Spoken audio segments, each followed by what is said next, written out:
प्रभाग क्रमांक 42च्या प्रचारासाठी या व्यासपीठावर उपस्थित असलेले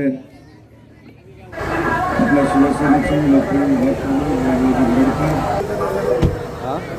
महिला विभाग प्रमुख सुमनताई सावंत, माजी नगरसेवक आत्मारामजी चाचे, विभाग संघटक अरुणजी सुर्वे, उपविभाग प्रमुख विजयजी नाईक, उपविभाग प्रमुख सरुताई बालेराव, शाखा प्रमुख संदीपजी मसूरकर, महिला शाखा प्रमुख सुषमाताई किरवे, संजयजी परब, व्यासपीठावर उपस्थित असलेल्या आपल्या प्रभाग क्रमांक 42च्या लोकप्रिय उमेदवार धनश्रीताई वैभव बरडकर, मानसीताई पाटील, विजयाताई सावंत, नितिशाताई चाचे, व्यासपीठावरील सर्व सन्माननीय मान्यवर ज्यांनी माननीय एकनाथ शिंदे साहेबांच्या नेतृत्वावर विश्वास ठेवत धनश्रीताईंना पाठिंबा दिला ते समाजवादी पक्षाचे उमेदवार, व्यासपीठावरील सर्व सन्माननीय मान्यवर आणि मोठ्या संख्येने उपस्थित बंधू आणि भगिनींनो,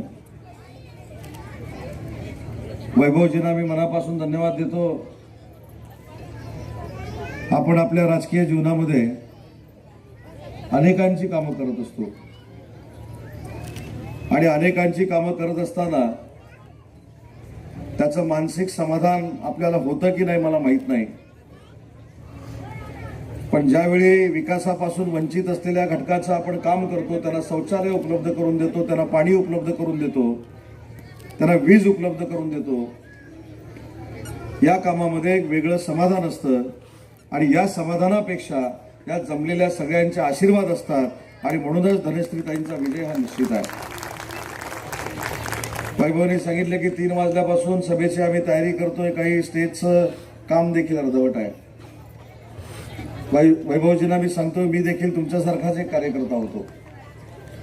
नेत्यांच्या सभा घेणं, नेत्यांची स्टेज उभी करणं यातच माझी पहिली 20 वर्ष गेली. त्याच्यामुळे कार्यकर्त्याच्या व्यथा काय असतात, नेता येणार म्हटल्यानंतर, मंत्री येणार म्हटल्यानंतर त्याच्या मनावर किती दबाव असतो हे समजणारा मी कार्यकर्ता आहे. 3 वाजता सांगून देखील हजारोंच्या संख्येनं तुम्ही लोक उपस्थित ठेवतात, त्याच्यामुळे धनश्रीताईंचा विजय ही काळ्या दगडावरची भगवी रेघ आहे. आणि शेवटी आपला उमेदवार आहे तो अधिकृत पक्षाचा उमेदवार आहे, आपला उमेदवार आहे तो धनुष्यबाण निशाणीचा उमेदवार आहे. काही लोक युबीटी मधनं उभी आहेत, काही लोक राष्ट्रवादी काँग्रेस पार्टीतनं उभी आहेत. त्यांचा विचार देखील करायची गरज नाही, ते आपल्या कुठंच कॉम्पिटिशनमध्ये नाही. कोणतरी असं सांगते की अपक्ष उमेदवार आमच्या कॉम्पिटिशनमध्ये आहे, तर मी आज माझ्या सर्व बंधू भगिनींना सांगतो की चुकून नजर जर अपक्षावर गेली तर तो निवडून तर येणारच नाही, पण त्याचं डिपॉझिट पण जाणार आहे. त्याच्यामुळे विजयी उमेदवारांना तुम्ही मतदान केलं पाहिजे. आणि विजयी उमेदवार म्हणजे कोण आहे? कोण आहे? मोठ्यानं सांगा ना जरा. मला असं वाटतं की आजच निकाल लागलेला आहे.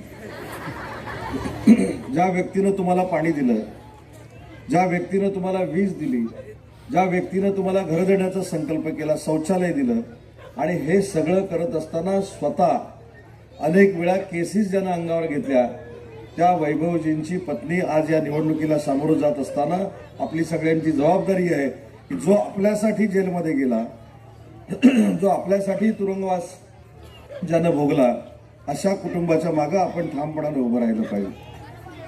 आज काही लोक येतील आणि जातील,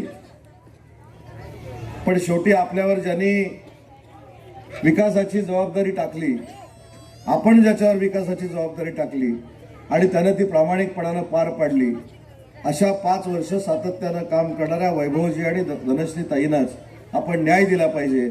आणि हा न्याय देण्याची विनंती करण्यासाठीच वैभवजींचा एक मित्र म्हणून या सभेला मी उपस्थित आहे.